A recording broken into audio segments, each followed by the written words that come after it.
on to transportation as the second major contributor. And we could talk about what we think the strategic future should look like, things like 15-minute cities and so on.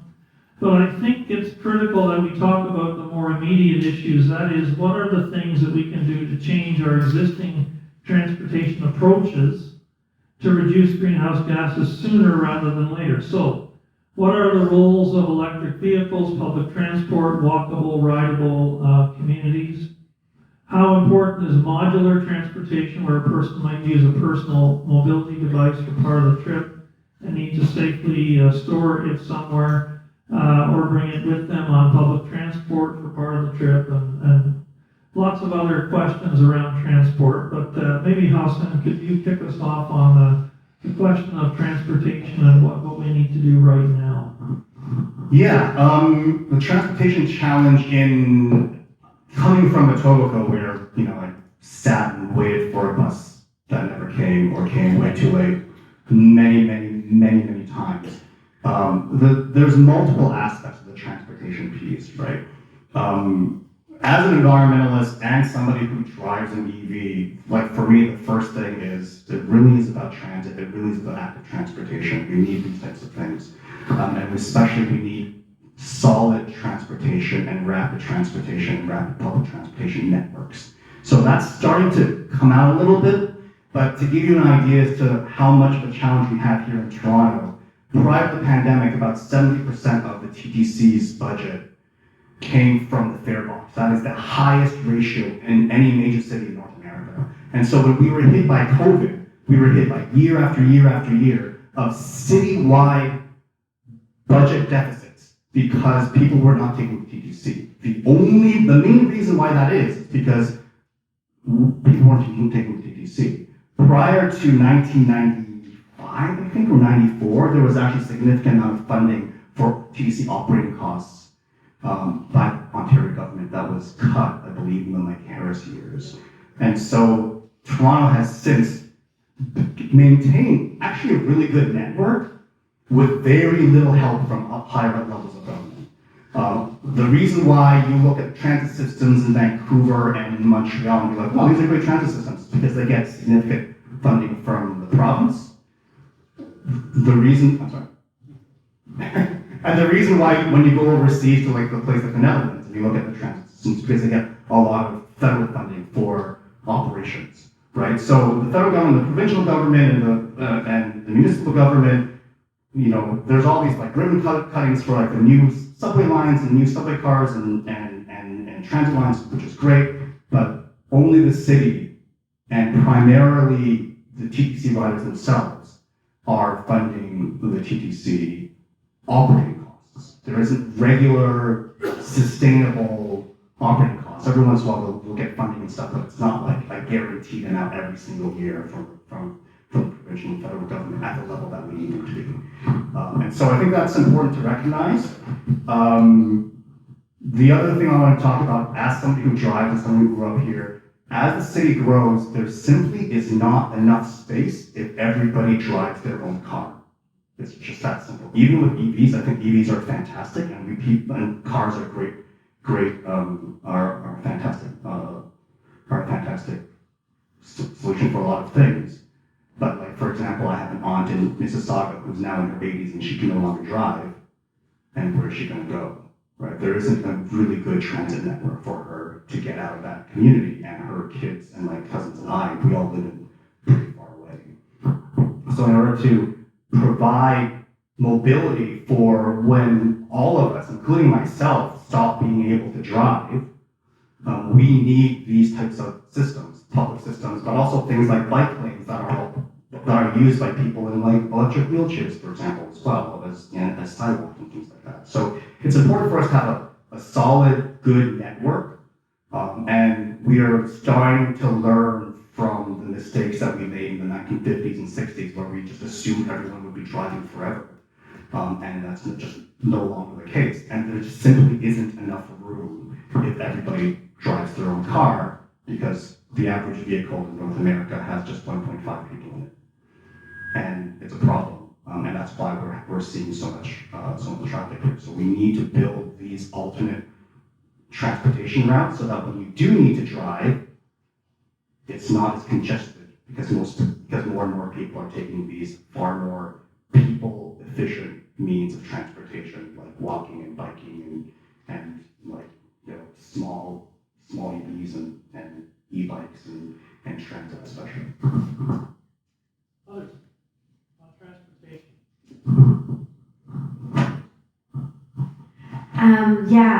Just to echo some of the pieces from How-Seng, certainly we need to ensure that there are multiple modes of transit available to people that are safe, that are accessible, and that are consistent and reliable.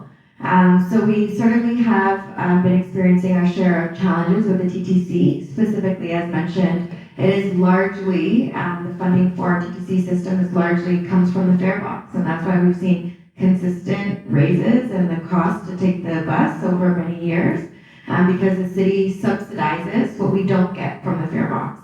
And obviously it's a very large system to run, and we're grateful for contributions from our counterparts at other levels of government.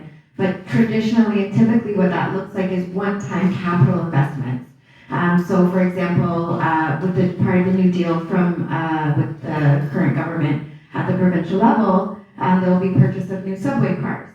That's a one-time capital investment. But the cost to actually operate the additional equipment, the additional services, etc., still is being the vast majority funded through the fare box, and the remainder is subsidized through the City of Toronto. We've got major budget challenges, as you've heard. So that is the reality of providing transit to our city, but it does remain a priority for us. We understand, as part of our own Transform TO goals, our own responsibilities around bringing our emissions down, we need to ensure that this world-class service is brought back up to the standard that many of us, had come to expect pre-pandemic.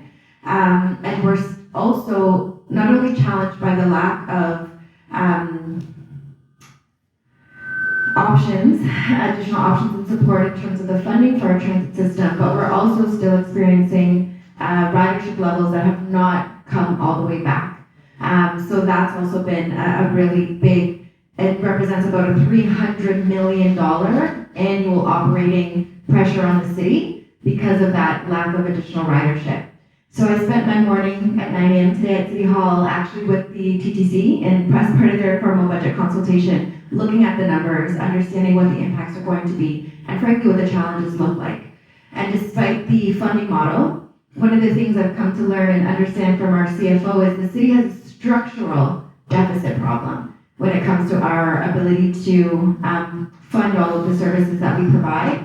And that's because of the limited tools that we have in our tool belt to raise revenue. And as mentioned, largely the main tool we have is property related, but we can't keep raising property taxes, right? That's not enough of an option. So we're very much looking forward to ongoing discussions with our counterparts at all levels to help us get back to a place where we can provide a world-class system for folks that is reliable, that is consistent, that is affordable, and that's for transit, but also for active mobility as well. And we know that if, for example, infrastructure, cycling infrastructure, even walking infrastructure, if there aren't sidewalks on the street, that creates a problem. That's potentially dangerous for folks, young children walking to school, seniors with walking devices, etc. If you have no separation from traffic, that's a problem. When you're on a bicycle, if you have no separation from trucks and transit and other folks going quickly down the street, that's a problem. And it disincentivizes people from choosing these kinds of modes of transit. So as we've moved forward as a city, prioritizing both our transit, which there's a commitment to keep the fare, no fare increases. So that's again another pressure. We want to incentivize people back, but how are we able to pay for the level of service that we need? Those are ongoing questions and challenges that we're working to solve. But we also need to continue to get busy on building long-term, permanent, safe infrastructure for people to make choices and not have to take their lives into their own hands. So we know there's a lot of controversy around the current implementation of complete streets on floor. It's caused a lot of headaches, a lot of pain for people in the neighborhood, for businesses in the area. And we're continuing to engage on that. And it's not easy. Change is not easy. But as we talked about at the onset, if we're not willing to be bold and brave and take a chance on these things that are considerably low cost in the bigger picture, and hopefully incentivize people to get out, get active, and access ways to get around that are free and reliable, we're not doing ourselves any favors. So those are some of the things that are top of mind for me.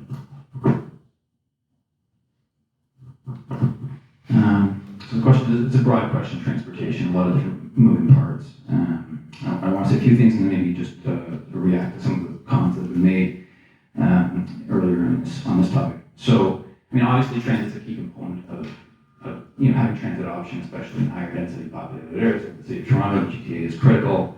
I think from the federal government perspective, we've provided over $25 billion now in transit infrastructure to cities, not just infrastructure, to cities across the country.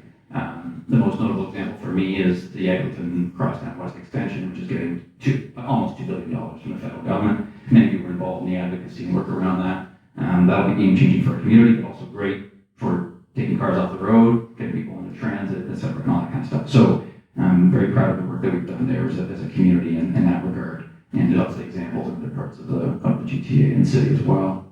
On the issue, sitting on transit, on the issue of operating funding, I'm going to differ in my opinion with some of my colleagues here a little bit. I do think that we can debate what the optimal mix is coming out of the fare box and not coming out of the fare box. That's an important discussion to have. But like just a few data points. So aside from the infrastructure funds, when James got elected in 2015, when the federal government this federal government got elected, the city of Toronto on an ongoing basis was receiving, in terms of operating fund for any purpose, was receiving very close to nothing from the federal government. Like that, the cities were a problem with the provinces, they controlled the provinces dealt with it. And I can speak to that because I was the provincial government at the time, and John Tory was coming to us regularly, sometimes privately, sometimes publicly in the news, saying we need more money for X, Y, and Z, and I think that the government tried to come through for Toronto. But now that figure is in and around consistently $2.5 billion a year. $2.5 billion a year. Now that can be used for transit, it can be used for policing, it can be used for roads, it can be used for whatever, bridges, but not infrastructure. But that's operating money. In addition to that, and that number has climbed every single year. When COVID hit, John Tory was mayor at the time, and I was in those discussions with you, James. James was chair of the Toronto caucus. So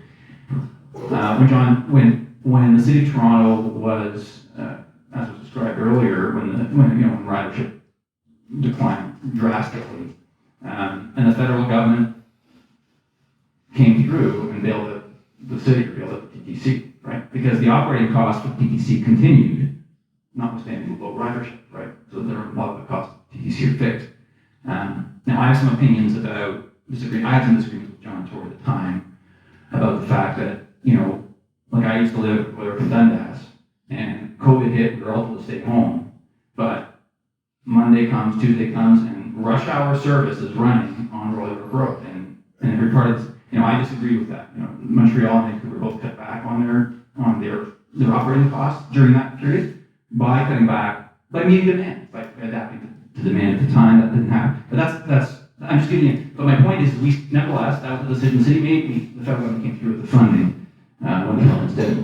Recently, there was an announcement on streetcars. I don't remember the exact amount of funding, but new streetcars, there's been an announcement on buses. So I just think, in the context of discussion around operating funding, it may be that there isn't a check from the federal government to say, here's operating money for the city, for the TTC specifically, but there's $2.5 billion plus all that other stuff that's coming into the city that can be used for operating or helps them expand there.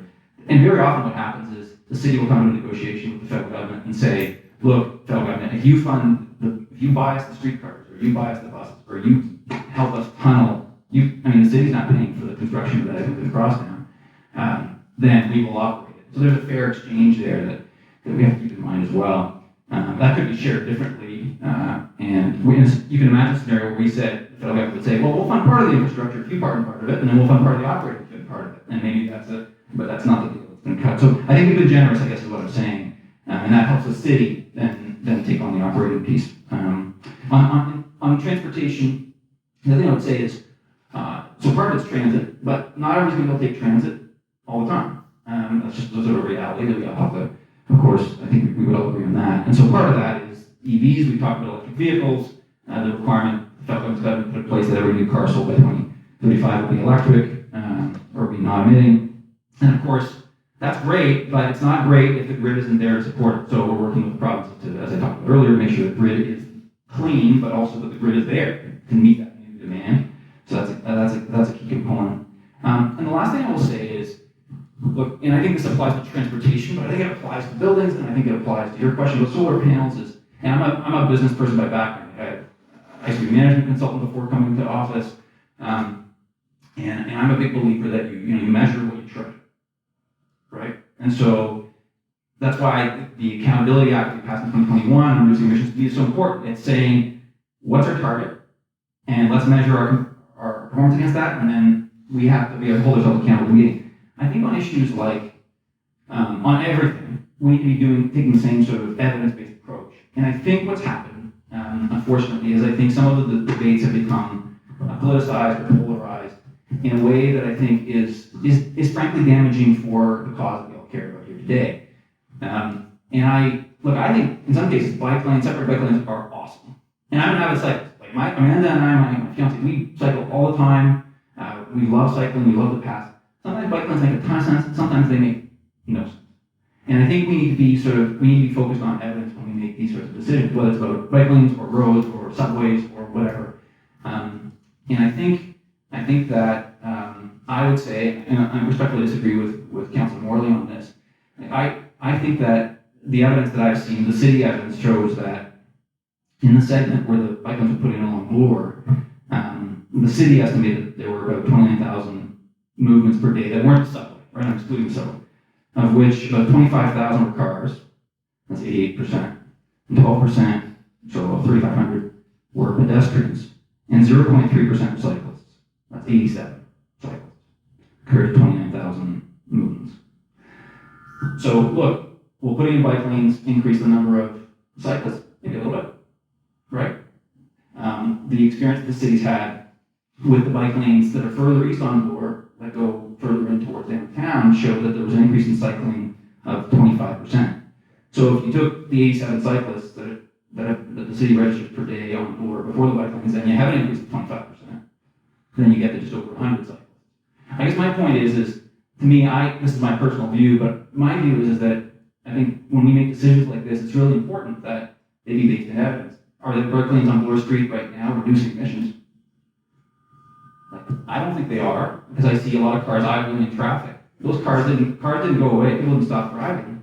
And I think, given the city we live in, given we live in a suburb, given the climate, given the demographics, given that people have children or they have goods they have to transport or all that other stuff, a bike isn't a substitute for most people most of the time. It is some of the time. I'm a big cyclist, so I love that, but it's not for everybody else. So I think what I would say is this is a broader point, and I'm not trying to pick on just the bike lanes. I guess I'm trying to say broadly that I think it's really important that we use evidence-based decisions, and we're talking about climate impacts, but we're talking about economic impacts on people's quality of life. Because I think if we do that, then people, even when decisions don't go the way we want, for our particular street or our particular neighborhood, will say, okay, I get I have to make a sacrifice, but the evidence backs that up. But if people feel like the evidence doesn't back that up, which in the case of political evidence, I don't think it does, then I think the danger is that people lose confidence in the steps that are being taken, and then they just say no to everything. And I don't want the result of what happened in Florida to be everybody in the city says no bike lanes ever again, because I don't think that's good policy either. I think we need. So I guess I'm making a point broadly to your earlier. I'm sorry to talk for a while here, but Brian, I think your earlier point about like doing this together and moving people along, what the words used, is so important. And I think if we use evidence-based decisions, we sell our decisions, explain them, we base them on evidence, I think we're going to be better off. Yeah, we're gonna just give you a couple of minutes there. Okay, I'll try to Because we want to hear from the audience. Yeah, no, and so do I. Look, the question is about transportation. We need more transportation. I moved to Etobicoke in 1976 when I was 11 years old. You stand in the subway and you look at that map above the door, pretty much the same now as it was then. And that's a massive failure. Massive failure. It should be 4 times the size now. And that's because politics got in the way and people were worried about overriding. Remember Transit City? Remember that? David Miller had that all rolled out, fully funded, ready to go. We changed mayors, canceled.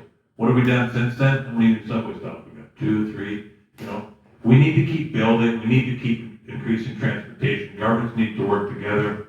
I got a little defensive earlier when I heard the higher levels of governments need to step up and they haven't done anything, so I've calmed down. Because It's my job. As Yvan quite accurately pointed out, it's factually correct. This federal government has done more for the city of Toronto transit than any government in history. When we were elected in 2015, there was a $500 million commitment for the Scarborough subway.